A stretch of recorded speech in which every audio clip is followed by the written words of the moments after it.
ఈ భూమి మీద పుట్టిన ప్రతి మనుష్యుడు ఏదో ఒక సందర్భంలో పరిస్థితిని బట్టి పాపానికి లోనవ్వడం, లొంగడం, అపవాదికి తల వంచడం ఇటువంటిది జరుగుతూ ఉంటుంది. అందులో నుంచి విడుదల పొందడానికి యేసుక్రీస్తు మరణించి పునరుత్థానము పొందిన తర్వాత ఆయన పరలోకమునకు ఆరోహణమైపోయి పరిశుద్ధాత్మ అను ఆదరణకర్తను మన కోసం పంపించాడు. ఆయన వచ్చి మనకు పాపమును గూర్చి, నీతిని గూర్చి, తీర్పును గూర్చి ఒప్పింపచేసి అనుదినము దేవుని కృపలో మనం నడవలసినటువంటి అవసరతను గురించి మనకు హెచ్చరిక చేసి సర్వసత్యములో మనల్ని నడిపించడానికి పరిశుద్ధాత్ముడు ప్రయత్నిస్తున్నాడు. మనం దేవుని ఆత్మకు లోబడిన వారమై ఆయన చిత్తమును నెరవేర్చు వారిగా ఆయన సన్నిధిలో మనం ఉండిన ఎడల ఆయన మనలని సత్యములోనికి నడిపిస్తారు. అయితే మనం పాపం లేని వారము అని చెప్పుకొనిన ఎడల మనలని మనమే మోసపుచ్చుకుని వారిగా ఉంటున్నాం. మన పాపాలను మనం ఒప్పుకొనిన ఎడల ఆయన నమ్మదగిన వాడును నీతిమంతుడును గనుక ఆయన మన పాపములను క్షమించి సమస్త దుర్నీతి నుండి మనలను పవిత్రులుగా చేయును. పాపం ఒప్పుకోవడం అనేటువంటిది వ్యక్తిగతంగా ఒక వ్యక్తి చేయవలసినటువంటిదే. దేవుని చిత్తానికి విరోధంగా, దేవుని ఉద్దేశమునకు విరోధంగా ఒక వ్యక్తి మనపూర్వకంగా చేసిన పాపానికి అతడు దేవుని సన్నిధిలో క్షమాపణ చెప్పుకోవాల్సినటువంటి అవసరత ఉంది. తన తప్పితాన్ని ఒప్పుకోవాల్సిన అవసరం ఉంది. కొన్ని సందర్భాల్లో దేశములు దేవునికి విరోధంగా పాపం చేసిన సందర్భాలు ఉన్నాయి. అటువంటిది మనం పాత నిబంధనలో చాలా చూస్తున్నాం. వారు పాపం చేసిన సందర్భంలో వారి ప్రతినిధిగా కొంతమంది ముందుకొచ్చి దేవుని సన్నిధిలో మా దేశం నీకు విరోధంగా పాపం చేసి ఉన్నారు గనుక మా దేశమును క్షమించి స్వస్థపరచము అని దేవునికి ప్రార్థించినటువంటి ఎగ్జాంపుల్స్ మనం బైబిల్లో చూస్తున్నాం. ఇక్కడ అపోస్తులైన యోహాను చాలా స్పష్టంగా తెలియపరుస్తున్నారు. మనం మన పాపములను ఒప్పుకొని ఎడల ఆయన నమ్మదగిన వాడును నీతిమంతుడును గనక మన పాపములను క్షమించి సమస్త దుర్నీతి నుండి మనల్ని పవిత్రులుగా చేస్తారు. పాపాలు ఒప్పుకోవడం ఇది నిన్న మొన్న ప్రారంభించినటువంటి విషయం కాదు. మనము పాత నిబంధనలో చూసినట్లయితే అనేక సందర్భాల్లో యాజకులు, దేవుడి చేత ఏర్పరచబడిన ప్రవక్తలు, న్యాయాధిపతులు దేవుని సన్నిధిలో జనుల పాపము నిమిత్తమై ప్రార్థించడము, పాపాలు ఒప్పుకోవడము జరుగుతున్నటువంటిది మనం చూస్తూ ఉంటాం. ఎస్రా గ్రంథంలోనికి మనం వచ్చినట్లయితే అక్కడ యాజకుడైన ఎస్రా ప్రజల పాపము నిమిత్తమై దేవుని సన్నిధిలో మొరపెట్టినటువంటి వివరాన్ని 10వ అధ్యాయం 11, 12 వచనాల్లో మనం చూస్తూ ఉన్నాం. ఎస్రా గ్రంథం 10వ అధ్యాయం 11, 12 వచనాలు. కాబట్టి ఇప్పుడు మీ పితరుల యొక్క దేవుడైన యెహోవా ఎదుట మీ పాపమును ఒప్పుకొని ఆయన చిత్తానుసారముగా నడుచుకొనుటకు సిద్ధపడి దేశపు జనులను, అన్య స్త్రీలను విసర్జించి మరి మిమ్మల్ని మీరు ప్రత్యేకపరచుకొని ఉండుడి అని చెప్తున్నారు. అందుకు యాజకులందరూ ఎలుగెత్తి అతనితో ఇట్లా అనిరి,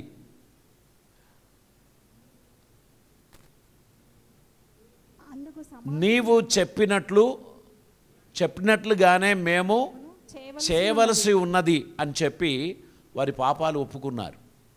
ఇక్కడ మనం చూస్తున్నాం, పాపాలు ఒప్పుకోండి, విడిచిపెట్టండి అని చెప్పినప్పుడు అక్కడ సమాజంలో ఉన్నటువంటి వారందరూ కలిసి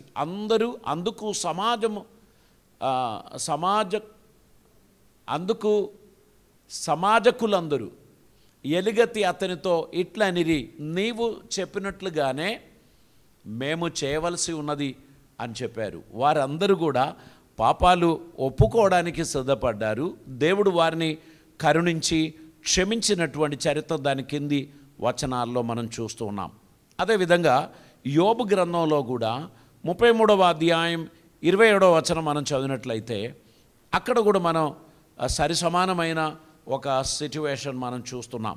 33వ అధ్యాయం యోబు గ్రంథం 27వ వచనాన్ని మనం చదివితే, అప్పుడు వాడు మనుషుల ఎదుట సంతోషించుచు ఇట్లని పలుకును, యథార్థమైన దానిని వ్యత్యాసపరిచి నేను పాపం చేసి తిని, అయినను దానికి తగిన ప్రతీకారము నేను చేయబడలేదు, అయినను దానికి తగిన ప్రతీకారం నాకు చేయబడలేదు. కూపములోనికి దిగకుండా నా ప్రాణమును ఆయన విమోచించి ఉన్నాడు. నా జీవము వెలుగును చూచుచున్నది.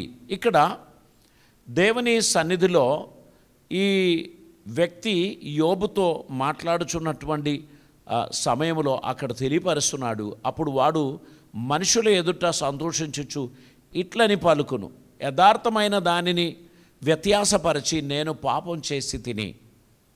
దేవుని సన్నిధిలో పాపం చేసిన వాడు దానిని ఒప్పుకొనుచున్న సమయంలో దేవుడు వారి పాపాలను క్షమించి వారిని విమోచించి విడిపించి వారిని స్వస్థపరుస్తారు అనేది వాక్యం మనకు తెలియపరుస్తున్నారు.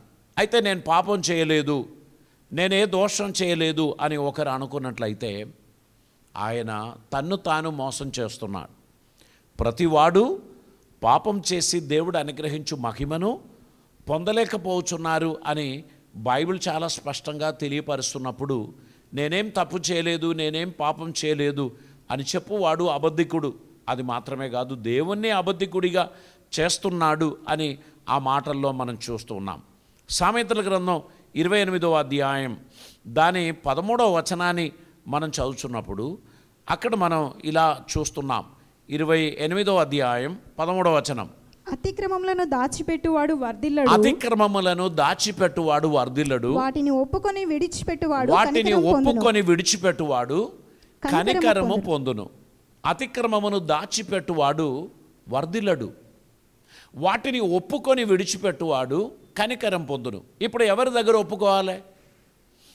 మనం చేసిన పొరపాట్లను సపోజ్ మనం ఒక మనిషి దగ్గర పోయి మనం పలికినట్లయితే దాని కాన్సిక్వెన్సెస్ చాలా ఎక్కువగా ఉంటాయి.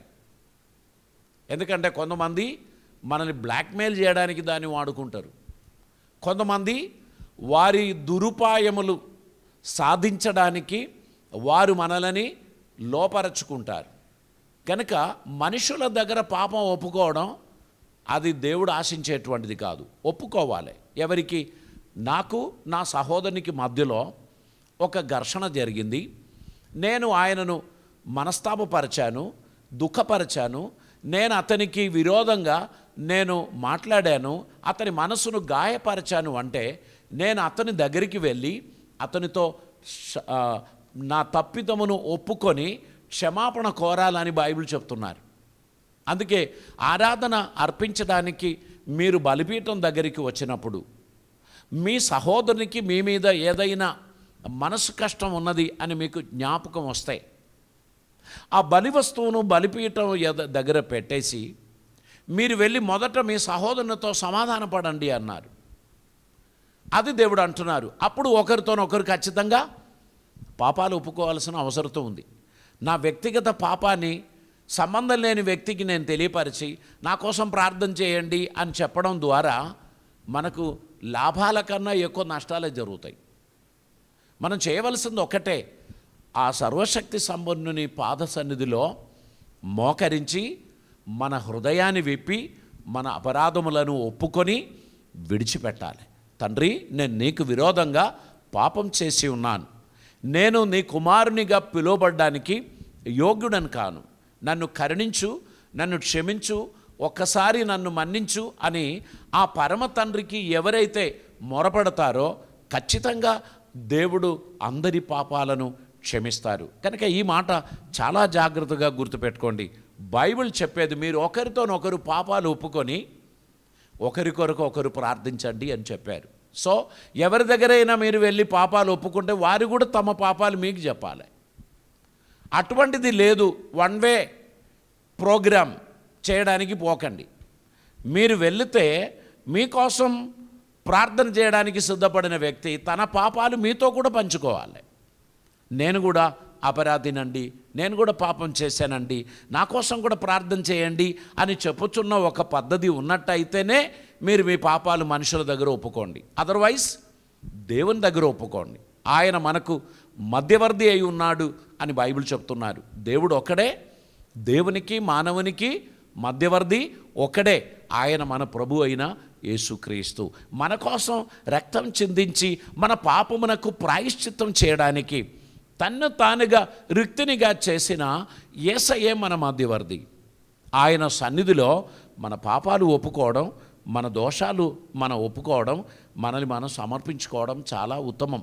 అందుకే ఆయన పునరుత్థానుడై వెళ్ళి పండుకోవడం లేదు, ఆయన మన కోసం విజ్ఞాపన చేస్తున్నాడు. నేడు మన పాపముల నిమిత్తం, మన దోషముల నిమిత్తం తండ్రి దగ్గర విజ్ఞాపన చేస్తున్న ఒక చక్కని మధ్యవర్తి మనకు ఉన్నాడు గనక ఇంకా భూమి మీద బ్రతికి మరణించిన ఏ భక్తుని పేరు చెప్పి కూడా మీరు ప్రార్థన చేయకూడదు. ఎందుకంటే వారికి ఎవరికి కూడా మీ పాపాలు క్షమించడానికి ఉన్న అధికారం ప్రభు ఇవ్వలేదు. మరణించిన వారెవరు కూడా వారు దేవునితో సంభాషిస్తున్నారని మీరు అనుకోకూడదు. పాత నిబంధన భక్తులందరూ కూడా ఒక ప్రత్యేకింపబడిన స్థలములో, దాన్ని మనం బైబిల్లో పరదేశు అని చూస్తున్నాం, అక్కడ వారు ఉంచబడి ఉండే.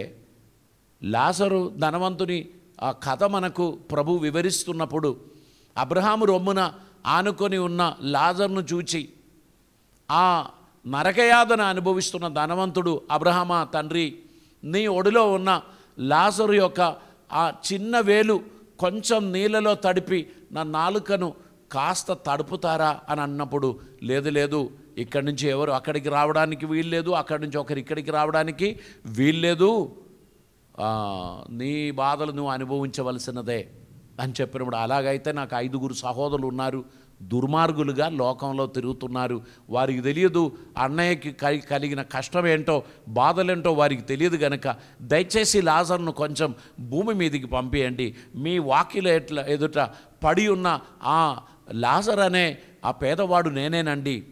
లాజరు చర్మము, లాజరు ముఖకాంతి, లాజరు యొక్క పరిస్థితి వారు చూచి నిజంగా వారందరూ మారు మనసు పొందుతారండి అని ఈ ధనవంతుడు అబ్రహామునకు మొరపెట్టారు. అప్పుడు చెప్పారు, సారీ, అది కూడా కుదరదు, ఎందుకంటే అక్కడ మోషే ఉన్నారు, ధర్మశాస్త్రం ఉన్నారు, ప్రవక్తలు ఉన్నారు, వారి ద్వారా వారు మారు మనసు పొందితేనే కానీ ఇక్కడి నుంచి ఒకరిని అక్కడికి పంపడానికి కూడా వీలు కాదు అని చెప్పారు. ఈ భూమి మీద జీవించిన మంచి మనుషులు చాలామంది ఉన్నారు, కానీ మనం అపవాది చేసిన మోసానికి గురి అయి వారందరినీ పరిశుద్ధులుగా ప్రకటించి వారికి మొరపెట్టడం మొదలు పెడతారు. జరిగిన నష్టం ఎక్కడంటే చెప్పవలసిన మధ్యవర్తిని విడిచిపెట్టాం. చెప్పవలసిన మధ్యవర్తికి చెప్పవలసిన విషయం చెప్పకుండా ఎవరికో చెప్పుకుంటూ మనం కాలక్షేపం చేయడం ద్వారా మన ప్రార్థన దేవుని దగ్గర చేరడం లేదు. కనుక దయచేసి ప్రతి ఒక్కరు ఈ మాట గుర్తుపెట్టుకోండి, మధ్యవర్తులు మనకు ఎక్కువ మంది లేరు, మన ప్రభు ఒక్కడే మన మధ్యవర్తి. ఆయన ఒకరికే మన బాధలను, వేదనలను, అవసరతలను మనం తెలియపరచాలి. మరణించి ప్రభు దగ్గరికి పోయిన పరిశుద్ధులు ఎవ్వరు కూడా ఈరోజు మీ ప్రార్థన వింటున్నారని, మీ కొరకు ప్రభు దగ్గర మొరపెడుతున్నారనే మాత్రం మీరు మోసపోకండి. బైబిల్ చాలా స్పష్టంగా చెప్తున్నాడు, దేహముతో జరిగించిన క్రియలు అవి మంచివైనను సరే చెడ్డవైనను సరే వాటి ఫలితం పొందడానికి మనం అందరం క్రీస్తు న్యాయపీఠం ఎదుట ప్రత్యక్షం కావాలి అని బైబిల్ చెప్తున్నారు. అలాగైతే ప్రతివాడు తన దేహముతో జరిగించిన వాటి ఫలితం పొందడానికి దేవుని న్యాయపీఠం ఎదుట ప్రత్యక్షం కావాలి అని చెప్తున్నప్పుడు ఈ మధ్యవర్తులు ఏం చేస్తారండి? మధ్యవర్తులు ఏం చేయరు. అందుకే బైబిల్ చెప్తున్నారు, మీ పొరపాట్లను దేవుని సన్నిధిలో ఒప్పుకొని విడిచిపెట్టండి, అప్పుడు మీకు కరుణ దొరుకును. మీరు దేవుని సన్నిధిలో మీ అపరాధములను ఒప్పుకొని విడిచిపెట్టడం ద్వారా దేవుడు మీ పాపములను క్షమిస్తారు, మీకు దేవుడు కృప చూపిస్తాడు. దేవుడు తన దీవెనలను, ఆశీర్వాదములను మనకు దయచేస్తాడు అని చెప్పాడు. కనుక మోసపోకండి. మీరు ఈ లోకంలో జీవించుచున్నప్పుడే మీ పాపాలు దేవుని సన్నిధిలో ఒప్పుకోవాలి. కొంతమందికి ఆ ఛాన్స్ దొరకకుండా వారు మరణిస్తున్నారు. మరణించినప్పుడు ఏం చేస్తారు? ఆ ఫ్యామిలీ మెంబర్స్ వారి పేరట ప్రత్యేక ప్రార్థనలు పూజలు చేయించి వారి ఆత్మను మోక్షంలోనికి తీసుకుపోవడానికి ఒక ప్రయత్నం చేస్తున్నారు. కానీ అది బైబిల్లో రాయబడిన మాట కానే కాదు. బైబిల్లో అటువంటి ఒక మాట మనకు కనిపించడం లేదు. ఈ లోకంలో మరణించిన వారి కొరకు ఎవరో ఒకరు ప్రార్థన చేసి మోక్షం పొందుతారు అని అనుకుంటే, జపాన్లో భూకంపం వచ్చినప్పుడు లేక జలప్రలయం వచ్చినప్పుడు వేలాది మంది ఒకటే రోజు కంప్లీట్గా మునిగి చచ్చిపోయిన సందర్భాలు ఉన్నాయి. వారి బంధువులు ఎవ్వరూ మిగలలేదు. భూమి మీద వారి పేరు జ్ఞాపకం చేసుకున్న ఒక్క వ్యక్తి కూడా లేనప్పుడు వారి పేరిట ఎవరు ప్రార్థన చేస్తారు? ఎవరు వారి పక్షాన అర్పణలు అర్పిస్తారు? ఎవరు వారి పక్షాన మధ్యవర్తిత్వం చేస్తారు? ఇవన్నీ కూడా మోసాలేనండి. ఇవన్నీ కూడా దేవుని వాక్యం చెప్పేటువంటి కార్యం కాదు. మీరు సత్యవాక్యమును అంగీకరించిన వారిగా దేవుని సన్నిధిలో మీ నోటి ద్వారా, దేవా నేను అపరాధిని, నన్ను క్షమించండి, నేను తెలియక చేసిన ఈ పొరపాటును క్షమించండి అని మీరు చెప్పుచున్న క్షణములో ప్రభు మీ కొరకు దిగి వచ్చి మీ పాపములను క్షమిస్తాడు. మిమ్మల్ని కౌగిలించి తన చెంత చేర్చుకొని మీకు సహాయం చేస్తాడు. గనక మనం మన పాపములను ఒప్పుకొని ఎడల ఆయన మన పాపములను క్షమించి సమస్త దుర్నీతి నుండి మనలని పవిత్రులుగా చెయ్యును అనేటువంటి వాక్యాన్ని మర్చిపోవద్దు. దేవునికి స్తోత్రం. ఆయన మనకు అనుగ్రహించిన ఈ అద్భుతమైన అవకాశాన్ని జారవిడవక దేవునికి మొరపెట్టడం అలవాటు చేసుకోండి. దేవునికి మొరపెట్టకుండా పొరపాటున మీరు ఇంకెవరికో చెప్పుకుంటూ పోతాయి. దాని ద్వారా మీకు ఏమీ ప్రయోజనం లేదు అనేటువంటి మాట మీరు గమనించాల్సినటువంటిదిగా ఉంటుంది. దేవునికి స్తోత్రం.